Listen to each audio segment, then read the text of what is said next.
Hi, we're all right. Tuesday, tier 3. Excellent. Just going to make my tea. Hope we're good. Snow's gone. Snow's gone in London. I washed away. And today we're going to be talking about kind of progressing during COVID times, trying to progress. Can you move forward in COVID times? That's what we're going to be talking about. Just see if anybody else turns up on my tea brews. It's all very exciting.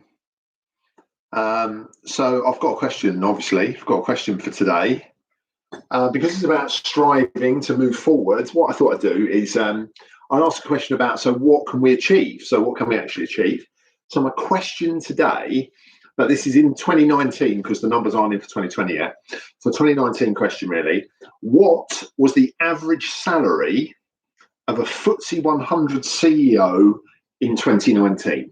The average salary, FTSE 100 CEO in 2019. And just if you want a little bit of a benchmark, the average salary of a UK employee in 2019 was just over £30,000. So, you know, if you want a little benchmark. So the average person, £30,000. What did the average FTSE 100 CEO? That's the question. So anybody want to guess at that? I've got ginger nut today. Ginger nut's my biscuit of choice. So get your guesses in. Average salary, FTSE 100 CEO. Don't be shy. 856,000 from prior. Solid guess. Solid guess. Anybody else want to go? Otherwise, I might have to start. So don't be shy. You just got to type a number, really.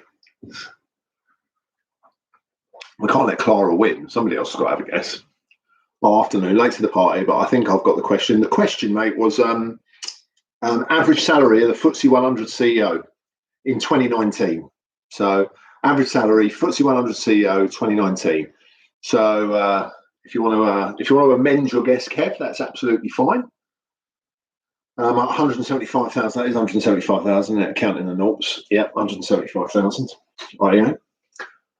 Right, fair enough then. If anybody else wants to guess, that's fine. I'll repeat that. But today we're going to talk about, can we progress? So as we're in kind of lockdown, is this a time that people should be thinking, oh, can I move forward? Can I do things to maybe move on? And the answer basically is yes, you can. You can do things. You can certainly prepare yourself to move on, and you can certainly put yourself in a position where you'll be capable of moving on. So I think they're the kind of things that we'll look at. So I've got a few little bits and bobs that I think will help. So the first, so kind of build your clients internally and externally. And you can do that a host of ways. You can think about what you're doing socially, social networking posts for them, pushing out information about your business if you're quite client facing in that respect. Think about go the extra mile for clients. I think a lot of things about, you know, because a lot of people are stuck at home, about delivering things to home. All that kind of stuff has become very prevalent for businesses who can help clients like that. Oh, actually, we can do this for you. We can get it to you, any address at speed and stuff like that. And certainly just show you're capable, and there's a willingness to impress clients in these difficult times. That's the first thing. Secondly, more internally, but without doubt, look out for co-workers. Yeah, a lot of us are kind of working alone and working at home. But what can you do to make the team better? Can you set things up from a networking point of view, from a better communication point of view? Think about your personal brand. It's something that I've spoken about over a period of time. But your personal brand, can you kind of think about, is collaboration in your personal brand? It's a hot word. It's a hot topic. But is that the kind of thing that you want to get known as? So that collaboration could be something that you want to adjust your brand so you're more known. How are you seen? Are you seen as that team player? But you know, lots of checking in. You know, there's all those be kinds, and it's okay not to be okay, and all those things are really valid. But how are you seen within your team? Look out for others, because going forward into the future, that's exactly the kind of people that people are going to want to look for and want to promote. Talk to your boss. Probably got more opportunity and avenue to actually speak to a boss one-to-one than perhaps when we were face to face in our workplaces. So a lot of people don't take the opportunity to pick up with their boss. So it will show that you're keen to develop. A lot of people don't actually let their boss know what their aspirations are. So tell people you want to progress, because sometimes the bosses just don't know that. Sometimes because they haven't asked, but sometimes because that's never come up in discussion. So be proactive in the fact that you are looking to move forward. Development, without doubt. We have a host of opportunities now to develop.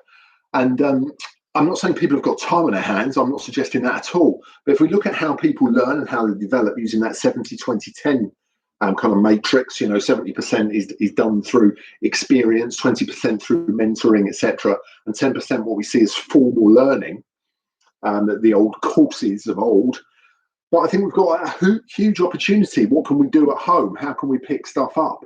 We actively encourage you to move, to not be stuck to your screen all the time, your workspace.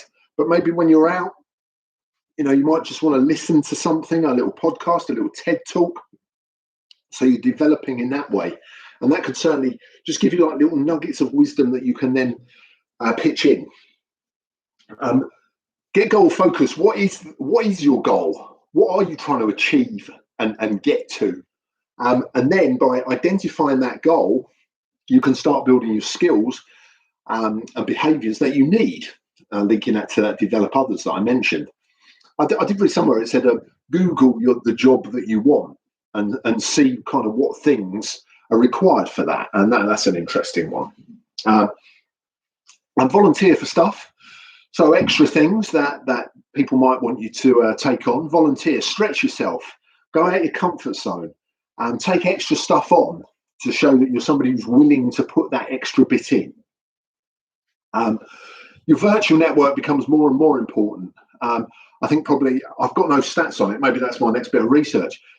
But how much is LinkedIn? It was always a very busy kind of network, but I think a lot of people have turned to it a whole lot more for a host of reasons to find stuff out. But how strong is your presence virtually?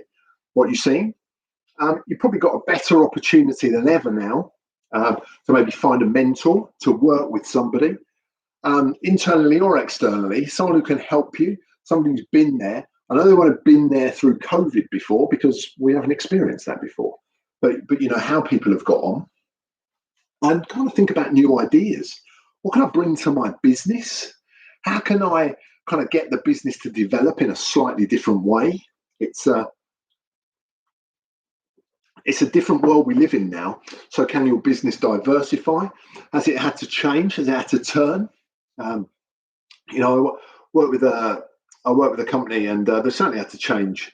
They kind of did a lot of work in and around like sandwich delivery, if you like. That was really the main focus of their business. And of course, that kind of gone in and around London. So one of the things that the business started doing was delivering like surprise packages, like reward packages, like boxes of brownies, boxes of cookies, things like that. They also thought, what we could do here is some people are working, it's still in the office, so they've done reward lunches. So rather than businesses having to open canteens and provide lunch, they would almost do that reward lunch for people who've gone in. And that's like, a little change in how it works, but that's what ideas that have come from the business. How can this business still remain?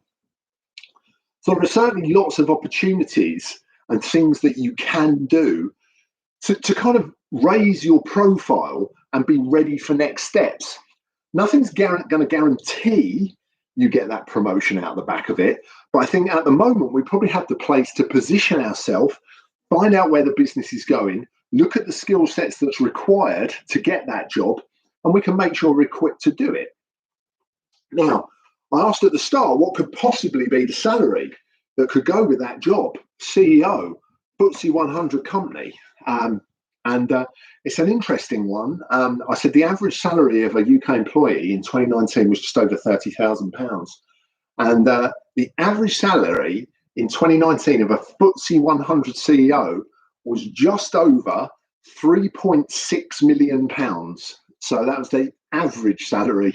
So Clara, you have one with 856. You're only 2.8 out. 2.8 million out. But so you can strive to achieve and get that salary, but get yourself in those positions. So build your clients, look out for others, speak to your boss, develop yourself, focus on your goals, volunteer for new projects, stretch yourself, grab yourself a mentor, and check your check your virtual network. Hey, when there's only two guesses, Clara, it's absolutely fine. You're still the winner. I'm off to enjoy my tea, enjoy my biscuit. Have a great afternoon, and I'll see you guys soon. Thanks for tuning in.